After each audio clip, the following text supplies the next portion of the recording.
نبی پاک صلی اللہ تعالی علیہ وسلم نے حج ایک فرمایا، قربانی حضور جس دن مدینے آئے اس وقت شروع فرمائی، اور ہر سال حضور قربانی دیتے تھے، ہر سال دو جانور ذبح فرمائے۔ یا رسول اللہ صلی اللہ تعالی علیہ وسلم، دو کا کیا مقصد؟ فرمایا ایک میری طرف سے، ایک میری غریب امت کی طرف سے۔ یا رسول اللہ صلی اللہ علیہ وسلم کس طرف سے؟ فرمایا ایک میری طرف سے، ایک میری امت کی طرف سے۔ کبھی فرمایا ایک میری طرف سے، ایک میرے اہل بیت اور میری امت کی طرف سے۔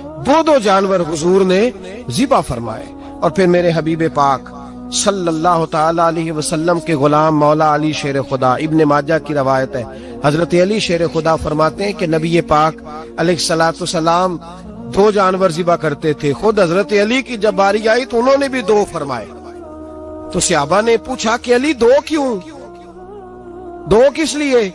تو حضرت علی رضی اللہ تعالیٰ عنہ فرمانے لگے، مجھے میرے حبیب نے وصیت فرمائی تھی کہ علی تو نے دو کرنے، ایک اپنی طرف سے کیا کرنا، ایک میری طرف سے کرنا۔ تو میں ایک اپنی طرف سے دیتا ہوں، ایک اپنے نبی پاک کی طرف سے دیتا ہوں صلی اللہ علیہ۔ دو جانور۔ آپ لوگوں نے سنی ہوئی ہے یہ بات کہ مہینہ کھانا نہیں پکتا تھا حضور کے گھر میں۔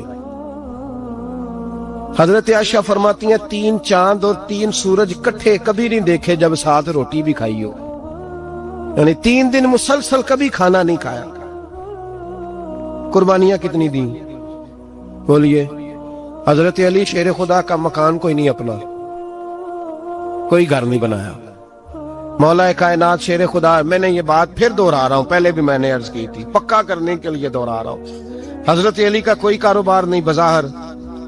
بی بی صاحبہ فرماتی ہیں کہ کئی ہفتے صرف سرکہ اور کھجوریں۔ قربانیاں کتنی؟ اسی سارے صاحب لان ٹورے ہیں کہ ساڑھے تے لگ دیئے کہ نہیں، پکا۔ اور پھر جب بات ہوتی ہے دینے کی تو ماحول اور ہوتا ہے، جب لینے کی باری ہوتی ہے تو ماحول اور ہوتا ہے۔ قربانی واجب ہے اس شخص پر جس کے پاس 52.5 تولے چاندی یا 7.5 تولے، لیکن میں 7.5 تولے والا فتویٰ نہیں دیتا، میں 52.5 تولے چاندی والا فتویٰ دیتا ہوں، اس لیے کہ 52.5 تولے چاندی تو شاید تولہ یا 1.5 تولہ سونے کے برابر ہی ہو جائے، ٹھیک ہے نا جی؟ تو 7.5 تولے سونا 50-60 ہزار روپیہ جس آدمی کے اکاؤنٹ میں موجود ہے وہ قربانی کرے۔ بلکہ امام شافعی رحمت اللہ علیہ فرمایا کرتے تھے جس نے 3 کمروں کو تالا لگایا ہوا ہے وہ 3 کمرے فارغ ہیں، اس کے کسی کام کے نہیں، ان کی قیمت کا حساب لگائے۔ چھت پہ سٹور بنا دیا ہے، کوئی مطلب نہیں اس کا، اور جو ویسے رکھے ہوئے ہیں کوئی معنی ہی نہیں کمرے کا، فرماتے تھے حساب لگائے، قربانی کرے۔ رب کریم کی بارگاہ میں دینے کا جب معاملہ آیا تو تو گول کر گیا کام۔ میرے رسول کائنات سرور عالم صلی اللہ علیہ وسلم کا جب اپنے لیے چیزیں استعمال کرنے کا ماحول ہے تو محبوب پاک علیہ الصلوۃ والسلام نے مہینہ روٹی نہیں پکائی۔ یہاں جو آدمی ہر جمعرات کو 4 کلو بکرے کا گوشت پکاتا ہے اور ہر تیسرے دن مرغی کا گوشت لاتا ہے، وہ قربانی کی باری آتی ہے تو کہتا ہے میرے پہ لگتی نہیں۔ وہ ٹھیک ہے ابا جی لے آئے، ابا جی کی طرف سے قربانی ہے، اس دفعہ ابا جی کی، اگلی دفعہ اماں جی کی، اس سے اگلی دفعہ دادی جی کی۔ او خدا کے بندو، جس آدمی کے پاس پیسے ہیں پہلے اپنی قربانی واجب ہے۔ میری بات کی سمجھ آ رہی ہے عزیزوں کو؟ جو آدمی صاحب استطاعت ہے پہلے کس کی قربانی کرے گا؟ وہ کمائی کرتا ہے، اس کے اپنے اکاؤنٹ میں تنخواہ آتی ہے، ابا جی کے اکاؤنٹ میں نہیں آتی۔ اس نے اپنا بینک بیلنس چوری بھی رکھا ہوگا ابا جی سے۔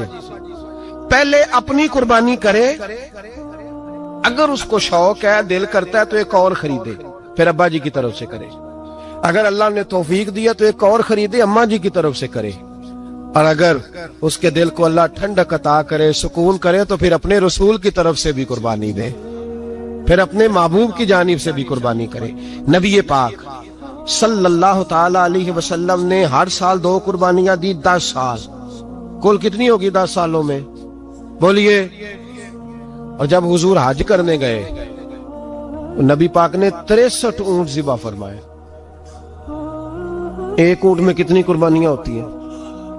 63 اونٹ حضور نے ذبح فرمائے۔ اور حدیث بڑی مزیدار ہے، حضرت ابو ہریرہ رضی اللہ تعالیٰ عنہ فرماتے ہیں کہ جب اونٹ ذبح کرنے کی باری آئی تو ہم سوچ رہے تھے، پریشان تھے کہ یہ تو بڑا مشکل ہے ذبح کرنا، بڑا مشکل ہے، اس کو تو نہر کرنا پڑتا ہے، گرانا پڑتا ہے، باندھنا پڑتا ہے، سب سے مشکل کام اونٹ ذبح کرنا ہے۔ تو نبی پاک صلی اللہ علیہ وسلم کی تو عادت کریم ہے، اپنے ہاتھ سے ذبح کرتے ہیں حضور، وہ ہمارا اللہ خیر کرے، اب اللہ ہی حافظ ہے. ذبح کرنا تو دور کی بات ہے، ہمارا جو BA پاس لڑکا ہے نا، اس کو ڈر آتا ہے جانور کے پاس کھڑے ہوتے بھی.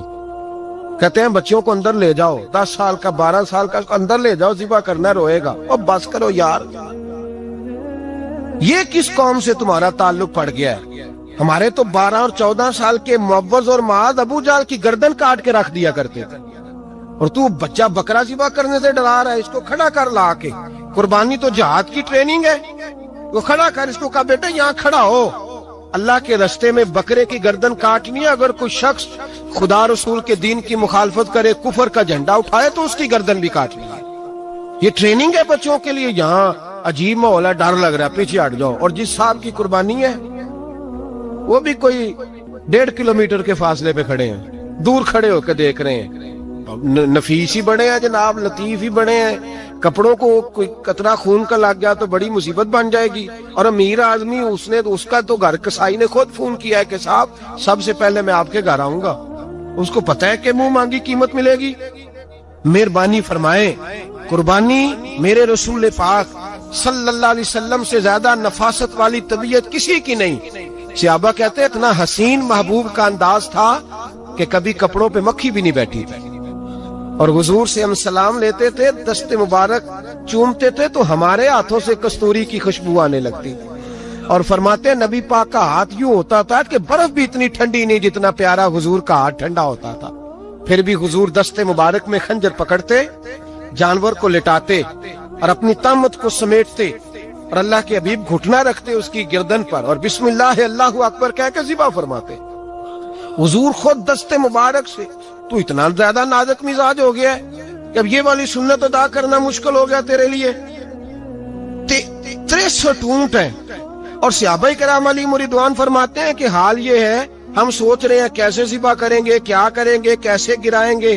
اور نبی پاک صلی اللہ علیہ وسلم کہتے ہیں ہم ابھی سوچ میں ہی تھے کہ حضور نے چھری پکڑی. خنجر جب حضور نے اٹھایا تو فرماتے ہیں اونٹ دوڑتا ہوا آیا اور نبی پاک کے سامنے آ کے لیٹ گیا. فرماتے ہیں اللہ کے رسول نے بسم اللہ اللہ اکبر کہہ کے ذبح کیا. اس نے ٹانگ بھی کوئی نہیں ہلائی، پیر بھی کوئی نہیں ہلایا. وہ کسی شاعر نے بڑی عجیب بات کہی تھی. اس نے کہا پھنسی جو دام میں بلبل تو لگی یوں کہنے، کرے گا قتل کیا تو نے جب اسیر مجھے، کباب شمع کے شعلے پہ کیجیو صیاد، شکل گل نظر آئے دم اخیر مجھے. وہ کہتے ہیں بلبل، وہ شکاری، صیاد شکاری نے پکڑ لیا بلبل کو. تو صیاد سے بلبل کہنے لگی تو نے پکڑا ہے تو قتل تو کرے گا ہی نا، کھائے گا تو صحیح، ایک میری منت ہے. شکاری کہنے لگا وہ کیا؟ تو بلبل کہنے لگی جب تو مجھے ذبح کرے نا اور پکائے تو مجھے پھول سے بڑی محبت ہے. اس طرح کرنا، کوئلے اتنے زیادہ دہکانا، اس قدر زیادہ آگ جلانا کہ ان کی شکل گلاب کے پھول کی طرح سرخ ہو جائے. تو جب تو مجھے ان پر جلائے گا تو مجھے تکلیف نہیں ہوگی، اس لیے کہ محبوب کا چہرہ جو سامنے آ جائے گا مجھے تکلیف نہیں ہوگی. پھنسی جو دام میں بلبل تو لگی یوں کہنے، کرے گا قتل کیا تو نے جب اسیر مجھے، کباب شمع کے شعلے پہ کیجیو صیاد، اور شکل گل نظر آئے دم اخیر مجھے. اعلیٰ حضرت بریلوی علیہ رحمہ فرمایا کرتے تھے، فرماتے تھے بڑی تکلیف ہوگی جب جان نکلے گی. روایتوں میں آتا ہے جس طرح باریک دوپٹہ جھاڑیوں پہ ڈالا جائے، کھینچا جائے تو پھٹ جاتا ہے، یوں تکلیف ہوگی. پر فرمانے لگے رسول اللہ کے غلام کو کوئی تکلیف نہیں ہوگی. حضور کیوں؟ فرمایا اس لیے کہ جب جان نکلنے لگے گی تو سامنے جلوہ ودوحاد آ جائے گا. حضور کے جلوے ہوتے رہیں گے تو پتہ ہی نہیں چلے گا جان کیسے نکل گئی. پھنسی جو دام میں بلبل. تو صحابہ فرماتے ہیں کہ اونٹ دوڑتا ہوا آیا، حضور کے سامنے آ کے لیٹا، نبی پاک نے ذبح فرمایا اور فرماتے ہاتھ دھو گئی. حضور نے توجہ فرمائی تو دوسرا دوڑتا ہوا آ گیا، تیسرا آ گیا. حضرت ابو ہریرہ فرمایا کرتے اونٹ ایک دوسرے کو دھکے دیتے تھے، پیچھے ہٹ جا، پہلے میں نے جانا ہے. 63 اونٹ وادی مینا میں حج کے موقع پر میرے رسول پاک نے دست مبارک سے ذبح فرمائے. ہر قربانی حضور نے اپنے ہاتھوں سے فرمائی. قربانی واجبات دین میں سے، ضروریات دین میں سے ہے، اور کوئی اتنا لمبا چوڑا مسئلہ نہیں. بہت ساری چیزوں کو خود بخود مشکل کر لیتے. ٹی وی پہ خبر آتی ہے فیصل آباد کے 2 بیل ہیں، بھولو اور ڈھولو، پتہ نہیں کتنے من ان کا وزن ہے. ان سے پوچھا جا رہا ہے کہ بھولو ڈھولو کھاتے کیا ہیں؟ تو کہتے ہیں بادام کھاتے ہیں، مکھن کھاتے ہیں. یہ جناب پتہ نہیں ان کو دودھ کتنے کلو روز پیتے ہیں، اور بھولو ڈھولو بیچارے سے خود نہیں چلا جا رہا، لگ ایسے رہ جیسے وہ خود کہہ رہے ہیں مہربانی کرو ہمیں ذبح کر لو. اب تو اٹھا بیٹھا بھی نہیں جا رہا. او خدا کے بندو، دین کی اصل حقیقت کو سمجھو. یہ تو حضور نے فرمایا خوبصورت جانور لاؤ، یہ کس حدیث میں آیا ہے کہ اسے بادام کھلاؤ؟ آج لوگ انسانوں کو روٹی نہیں مل رہی اور جانوروں کو بادام کھلا رہے ہو. اس کے حصے میں جو اللہ نے شے رکھی ہے نا وہ چارہ ہے. اس کو چارہ کھلاؤ اور اچھے طریقے سے پیٹ بھر کے کھلاؤ. جانور کو پیٹ بھر کے چارہ کھلایا جائے تو جتنی اس کی طبیعت ہوتی ہے اس حساب سے وہ صحت مند ہو جاتا ہے. باقی یہ تو آپ کسی شخص کو اتنا کھلا دیں کہ اس کا پیٹ اتنا بڑا ہو جائے، پھول جائے، تو وہ بیچارہ تکلیف میں آئے گا کہ نہیں آئے گا؟ یہ کس قسم کا ماحول ہے؟ ایک بکرا بکا ہے لاہور میں اور سیٹھوں نے شرطیں لگائی ہوئی ہیں، میں 5 لاکھ کا لایا ہوں تو میں 9 لاکھ کا. یہ کیا چکر ہوا؟ مجھے اتنا کھلایا جی اس کو فلاں چیز. یہ کس نے کہا ہے کھلانے کا؟ بادام کھانا کس حدیث میں آیا؟ کس صحابی نے اپنے بکرے کو بادام کھلائے؟ کس نے مکھن کھلایا؟ کس نے پیڑے کھلائے ہیں؟ بس کرو. عجیب تماشا لگ گیا ہے. اور یہاں تو اتنی بری حالت ہو گئی ہے کہ عورتیں ناچنے لگی ہیں قربانی کے جانوروں کے آگے، بیبیاں بیچنے لگی ہیں. اللہ کے غضب کو آواز نہ دو. یہ قربانی ہے کہ ہر چیز کا، مذہب کی ہر شے کا مذاق بنا دیا ہے. جس دین نے عورت کی اپنی قربانی بھی ہو تو اس کو ذبح کرنے کی اجازت نہیں دی، مرد ذبح کرے گا. جو دین کہتا ہے کہ عورت ذبح نہیں کرے گی، وہ عورت بیچ سکتی ہے اللہ کے جانور؟ یہاں جس کا میں نے رمضان میں بھی کہا تھا، پھر بات دہراتا ہوں، سارا سال ناچتے گاتے ہیں اور عید کا موقع آتا ہے تو 2-4 مولوی بٹھا کے وہ دین سکھانا شروع کر دیتے ہیں. کوئی پتہ ہی نہیں، کوئی خبر ہی نہیں. جس بوتل میں کل تک شراب بک رہی تھی اسی میں دودھ پلاؤ گے؟ جس برتن میں کل تک پیشاب تھا اس میں آج لوگوں کو شہد پلاؤ گے؟ بس کرو، یہ مذاق نہیں، یہ رسول اللہ کا دین ہے. نبی پاک سید عالم صلی اللہ تعالی علیہ وآلہ وسلم نے کوئی ذمہ عورت کے کوئی چیز نہیں لگائی ایسی جس میں اسے مردوں کے ساتھ شامل ہونا پڑے. اور عورت سمجھ ہی نہیں رہی کہ یہ اس کی تذلیل ہے، عزت نہیں. صابن بک رہا ہے تو ساتھ بی بی کھڑی ہے، شیمپو بک رہا ہے تو عورت اس کی جو ہے وہ ایڈ دے رہی ہے. یہ عزت ہے عورت کی؟ رسوا کر دیا تم نے ہر شے میں عورت. اب قربانی کا جانور بھی بی بی بیچے گی؟ غیرت کہاں گئی اس قوم کی؟ میرے رسول پاک سرور دو عالم صلی اللہ تعالی علیہ وسلم کو کسی نے آ کے کہا فلاں قبیلے کے لوگوں نے عورت کو سربراہ بنایا ہے، عورت کو آگے لگا لیا ہے. فرمایا تباہ ہو گئے وہ لوگ، انہوں نے عورتوں کو اپنے آگے پیشوا بنا لیا. جس رب نے عورت کو نبوت نہیں دی، امامت کرنے کا حق نہیں دیا، کس چکر میں لوگ پڑ گئے؟ 5 لاکھ کا جانور کس لیے لائے ہو؟ 5 لاکھ کا تفاخر کے لیے، دکھانے کے لیے؟ تو اگر 50,000 کا 60,000 کا بھی جانور لاتا تو اچھا آ جاتا. اور 50,000 کا جانور لائے تو 5 لاکھ میں کتنے آتے ہیں؟ بولے تو 10 جانور ذبح ہوں گے تو کتنے غریبوں تک گوشت جائے گا؟ کتنے گھروں کا بھلا ہوگا؟ ہر چیز کا چکر الٹا کر دیا گیا ہے. اور یہ صرف حج کے لیے ہوتی تو میرے رسول پاک ہر سال قربانی نہ کرتے. اور میرے نبی پاک قربانی دینے کا حکم. ایک اور بات بڑی لوگ پوچھنے لگے، کہتے جی گائے کی ہوتی ہے، بھینس کی بھی ہوتی ہے کہ نہیں؟ چلو جی اب نئی بات نکل آئی. حدیث پاک میں لفظ آیا اونٹ کا. نبی پاک نے فرمایا بکرا 1 سال کا، گائے 2 سال کی، اونٹ 5 سال کا. حدیث میں لفظ آ گیا اونٹ کا. آپ کو بندہ کہے پہلے بتائیں نر کا کہ مادہ کا، تو میں کدھر سے آپ کو حدیث نکال کے دوں جس میں نر بھی اور مادہ علیحدہ علیحدہ ہو؟ حدیث پاک میں ذکر آ گیا دمبے کا، مینڈے کا. اب باقی جو سارے جاگ رہے ہیں نا، اب غور فرمائیں، باقی ایک بکرا ہے، ایک چترا ہے، ایک دمبا ہے، ایک دیسی بکرا ہے، ایک پہاڑی بکرا ہے، تو علیحدہ علیحدہ لفظ کہاں سے نکال کے دیے جائیں؟ یہ ساری انواع ہیں، اقسام ہیں، نوع ہیں. اسی طرح بھینس بھی گائے کی ایک قسم ہے. امام اعظم ابو حنیفہ فرماتے ہیں النوع منہ، یہ اس کی ایک قسم ہے، نوع میں سے ہے، گائے کی نوع میں سے ہے. آپ عام لفظ بولتے ہیں تو کہتے ہیں بکرا چترا گائے بھینس، عام لفظ ہے نا. تو جب گائے کہہ دیا تو اب کو بندہ کہے گائے آیا تو پہلے بتائیں گائے تو ہے تو اس میں بیل شامل ہے کہ نہیں. تو گائے کی جتنی قسمیں ہیں نا ہمارے محدثین بھینس کو گائے میں شامل کرتے ہیں. بھینس گائے کی ایک قسم ہے. تو نبی پاک صلی اللہ علیہ وسلم نے جب گائے کا لفظ استعمال کیا تو بھینس اس کے اندر آ گئی. تو اگر گائے کی قربانی جائز ہے تو بھینس کی قربانی بھی جائز ہے. اگر بیل کی قربانی جائز ہے تو کٹے کی قربانی بھی 100% جائز ہے. اس کے اندر 7 حصے ڈالے جائیں گے، اسے قربان کیا جائے گا، یہ جائز ہے. اگر آپ صریح لفظ نکال کے دکھانے کو کہیں گے تو پھر تو بڑی چیزوں میں لوگ الجھ جائیں گے. پھر کیسے نکالا جائے گا خسی کی جائز ہے کہ نہیں، جو خسی نہیں اس کی جائز ہے کہ نہیں، فلاں کی. تو ان تفصیلات، ہاں بہت ساری چیزوں کی تفصیلات حدیث میں ہے لیکن ساری چیزوں کی موجود نہیں. اس لیے میرے عزیز یاد رکھیں، بھینس کی قربانی بھی ہوگی، گائے کی بھی ہوگی، بیل کی بھی ہوگی، کٹے کی بھی ہوگی. جن کی نہیں ان کی نہیں. ہم نے کبھی کہا ہرن کی قربانی بھی ہوگی یا مرغی کی قربانی بھی ہوگی. تو حدیث مبارکہ کے اندر جو چیزیں موجود ہیں ان کی جتنی اقسام ہیں ان سب کی قربانی کرنا ہاں جائز ہے. اور میرے نبی پاک صلی اللہ علیہ وسلم نے فرمایا جانور خوبصورت ہو، لنگڑا نہ ہو، کانا نہ ہو، زخمی نہ ہو، خوبصورت جانور لاؤ، اس کو لا کے ذبح کرو. لوگ کہتے ہیں چلو اتنے پیسے اللہ کے راستے میں دے دیں تو یہ کافی نہیں کافی. مسلم شریف میں، بخاری شریف میں میرے نبی پاک سید عالم صلی اللہ تعالی علیہ وسلم نے فرمایا 10 ذی الحج کو اللہ کی نظر میں ابن آدم کا سب سے پسندیدہ عمل.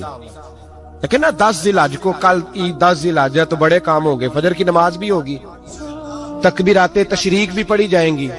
آج فجر سے شروع ہو گئی نا، 9 کی فجر سے لے کر 13 کی عصر تک تکبیرات تشریق پڑھی جائیں گی. اللہ اکبر، اللہ اکبر، لا الہ الا اللہ واللہ اکبر، اللہ اکبر وللہ الحمد، اللہ اکبر، اللہ اکبر، لا الہ الا اللہ واللہ اکبر، اللہ اکبر وللہ الحمد، اللہ اکبر، اللہ اکبر، لا الہ الا اللہ واللہ اکبر، اللہ اکبر وللہ الحمد.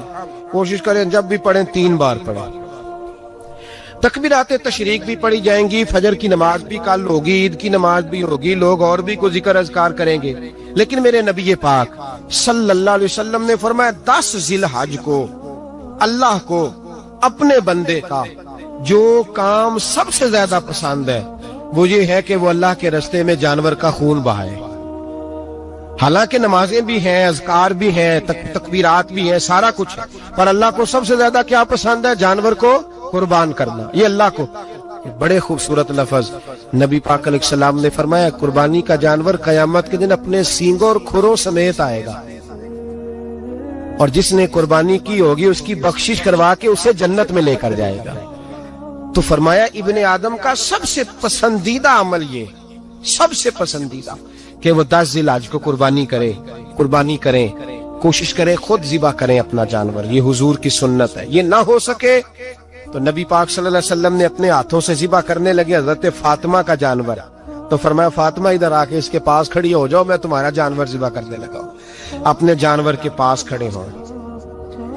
میرے جو بھائی ذبح کرنے کا کام کرتے ہیں نا، قصاب ہم کہتے ہیں، سارے قصاب نہیں ہوتے، بہت سارے لوگ یہ سعادت حاصل کرتے ہیں اور بڑی نیکی کا کام کرتے ہیں. اللہ انہیں بڑی بہترین جزا عطا فرمائے گا، بڑا خیر کا کام کرتے ہیں. لیکن چونکہ رش ہوتا ہے ایسے لوگوں کے پاس، تھوڑی جلدی بھی ہوتی ہے، پہلے تو کوشش کریں تکبیر خود ڈالیں. یہ نہیں ہو سکتا تو قریب کھڑے ہوں. ہمارے ہاں ایک رواج یہ بھی ہے کہ 2 بندے ہاتھ رکھتے ہیں، اور جو ذبح وہ کر رہا ہوتا ہے تو جس کی قربانی ہوتی ہے اس کو کہتے ہیں تو بھی ساتھ ہاتھ رکھ. ہوتا ہے نا جی بہت ساری جگہوں. اب حکم یہ ہے شریعت اسلامیہ کا کہ جب جانور ذبح کریں گے تو پڑھیں گے بسم اللہ اللہ، بسم اللہ اللہ. ہاں نبی پاک صلی اللہ علیہ وسلم نے لمبی دعا پڑھی، صحابہ بھی لمبی دعا، انی وجہت وجہی للذی فطر السماوات والارض حنیفا وما انا من المشرکین، یہ بھی پڑھا. اور پھر میرے رسول پاک صلی اللہ علیہ وسلم نے یہ بھی کہا کہ اللہ میری طرف سے قبول فرما، میری امت، میری اہل بیت کی طرف سے قبول فرما. صحابہ جب جانور ذبح کرنے لگتے پہلے یہ دعا پڑھتے، پھر کہتے اللہم تقبل منا کما تقبلت خلیل کا ابراہیم علیہ السلام وتقبلتا حبیب کا محمد صلی اللہ علیہ وسلم، اے اللہ ہم سے بھی قبول فرما جیسے تو نے حضرت ابراہیم سے قبول فرمائی اور جیسے اپنے حبیب حضرت محمد صلی اللہ علیہ وسلم سے قبول۔ یہ ساری دعا پڑھیں، اور جب جانور ذبح کرنے لگے تو پھر پڑھیں بسم اللہ اللہ، بسم اللہ اللہ۔ اچھا، دو آدمیوں نے ہاتھ رکھا ہوا ہے، دو آدمیوں، اب اگر ایک نے بھی نہ پڑھی بسم اللہ اللہ اکبر تو جانور حلال نہیں ہوگا، دونوں کو پڑھنا پڑے گا۔ یہ مسئلہ یاد رکھیں۔ ایک اور بات بھی بتانی ہے آپ، وہ بھی آپ نے یاد رکھنی ہے۔ قربانی کے بڑے جانور میں کتنے حصے ہوتے ہیں؟ 7۔ اب 7 حصوں میں 7 کی نیت قربانی کی ہونی چاہیے، 7 کی۔ 6 حصے ڈال گئے، جو چلے تھوڑے سے زیادہ امیر لوگ نہیں تھے، نارمل تھے، انہوں نے 6 حصے ڈال لیے۔ 7واں امیر آدمی تھا، اس کو جا کے کہا یار ایک حصہ نہیں مل رہا، تو چل تو نے تو 2-3 بکرے لیے ہوئے ہیں، تو بھی شامل ہو جا۔ اس نے پہلے تو کہا نہیں یار میں نے اب لے لیے ہیں، پھر جب اصرار کیا تو کہا چلو ٹھیک ہے بڑے گوشت کا قیمہ کرا لیں گے۔ تو اس طرح کرو، ڈال لو میرا بھی حصہ۔ اب 6 کی نیت قربانی کی، 7ویں کی گوشت کی، کسی کی بھی قربانی نہیں ہوگی، گئے سارے۔ اب اس کے لیے شرط کیا ہے کہ اس کو بھی آپ، اصل میں ہمیں مسائل نہیں آتے، نہ ہم سیکھتے ہیں نہ پتہ کرتے ہیں، پھر خرابی ہوتی ہے۔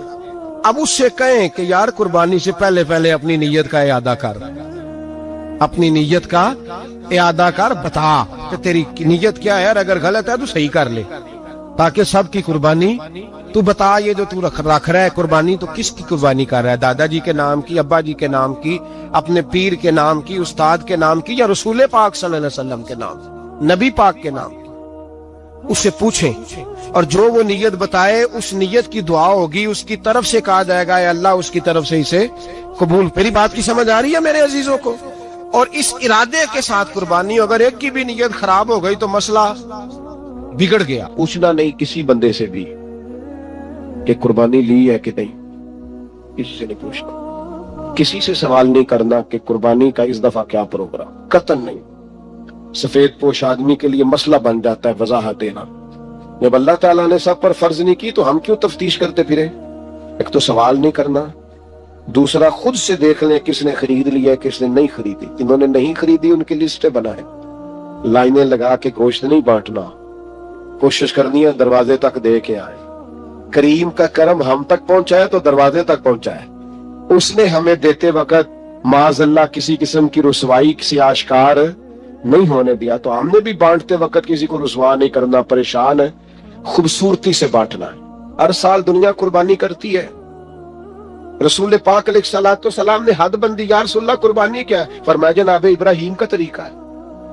ہر سال ذکر ہوتا ہے جناب ابراہیم کا، ہر سال ذکر ہوتا ہے حضرت اسماعیل، ہر جگہ ذکر ہوتا ہے جناب یعقوب کا، جناب یوسف کا۔ اپنی اولاد کے لیے دعا مانگا کرو، رب لوگوں کے دلوں میں ان کی محبت پیدا فرمائے۔ بندہ اچھا لگتا ہے، وہ بندہ پیارا لگتا ہے جو اولاد سے پیار کرے، اس سے پیار ہو جاتا ہے جو بچوں سے پیار کرے۔ اللہ ان کی طرف لوگوں کے دل پھیر دے، پہلے نمازی بنا دے، پھر انہیں ہر دل عزیز بنا دے۔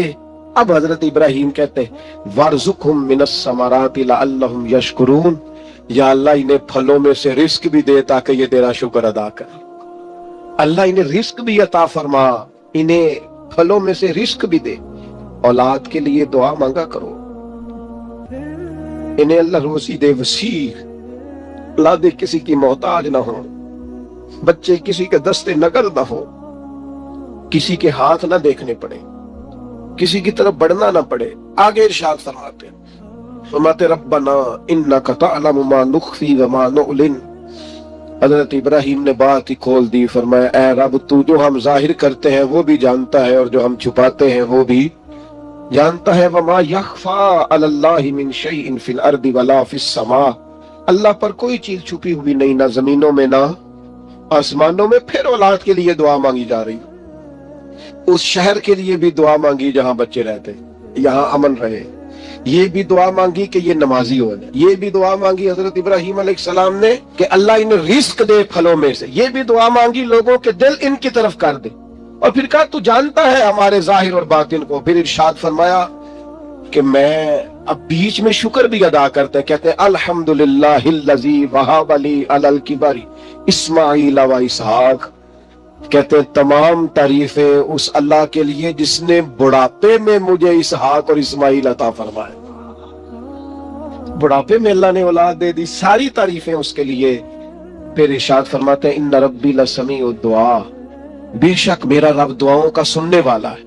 آگے ارشاد فرماتے ہیں ربی جعلنی مقیم الصلاۃ ومن ذریتی, اے اللہ مجھے بھی نماز قائم کرنے والا بنا دے اور میری اولاد کو بھی نماز قائم کرنے والا بنا دے.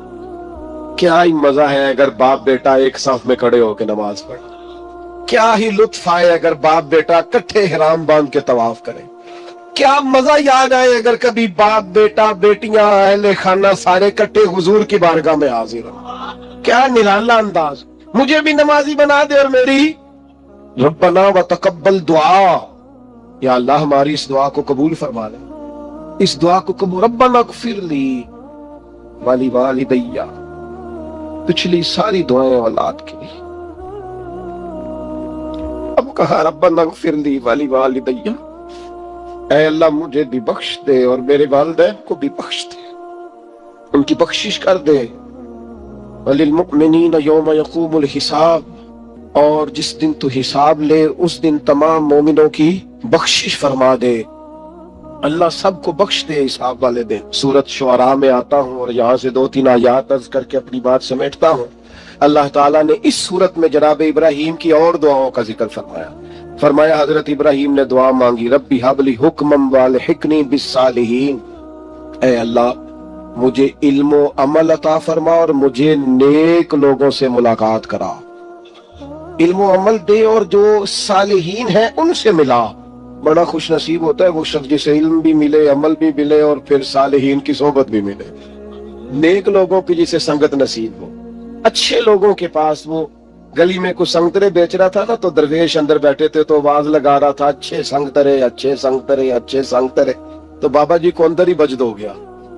کسی نے کہا یہ کیا ہوا؟ فرمانے لگے وہ کہہ رہے جنہاں دے سنگ چنگے سانو ترے, اچھے سنگ ترے, جنہاں دے سنگ اچھے سانو ترے. جناب ابراہیم کی دعا دیکھو, فرماتے ربی حب لی حکما والحقنی بالصالحین, اے اللہ حکم عطا فرما. مانا مفسرین نے کیا علم و عمل عطا فرما, اور اے اللہ مجھے ان سے ملا دے جو صالح لوگ ہیں. یہ دعا مانگتے ہیں. پھر کہتے ہیں اے اللہ جو لوگ میرے بعد آئے نا ان میں میری سچی ناموری رکھنا. اے اللہ بعد والے پچھلے ہمارا ذکر کریں تو ذرا اچھے لفظوں کے ساتھ کریں. ہمارے بعد ہمارا ذکر ہو تو خیر کے ساتھ ہو. ہماری تعلیم کے لیے جناب ابراہیم دعا کرتے ہیں. فرماتے ہیں کہ پیچھے اس طرح کا چھوڑ کے جانا کہ تمہیں خیر کے ساتھ یاد کیا جائے. یعنی تم کہیں بیٹھو تو لوگ کہیں کیا بات ہے, اور اٹھ کے جائیں تو لوگ کہیں کیا بات ہے. لوگوں کے بیچ ہماری اچھی ناموری ہو. جناب ابراہیم دعا مانگتے ہیں. جناب ابراہیم کہتے ہیں وَجَعَلْنِي مِنْ وَرَثَةِ جَنَّةِ النَّعِيمِ, یا اللہ ان لوگوں میں سے کر دے جو جنت نعیم کے وارث ہیں. ہمارے تعلق بنا پر جنتیوں سے بنا, ہمیں ان سے جوڑ دے جو چنگیاں دے لڑ لگی سان تے چولی چ پھول پئے. تو ایک دن پیڑیاں لال میں رل گئی تے میرے اگلے بھی ڈول گئے. کہا اے اللہ ان میں سے کر دے جو جنت نعیم کے وارث ہے. اور فرمایا ولا تخزنی یوم یبعثون, یا اللہ اس دن رسوا نہ کرنا جس دن لوگ قبروں سے اٹھائے جائیں.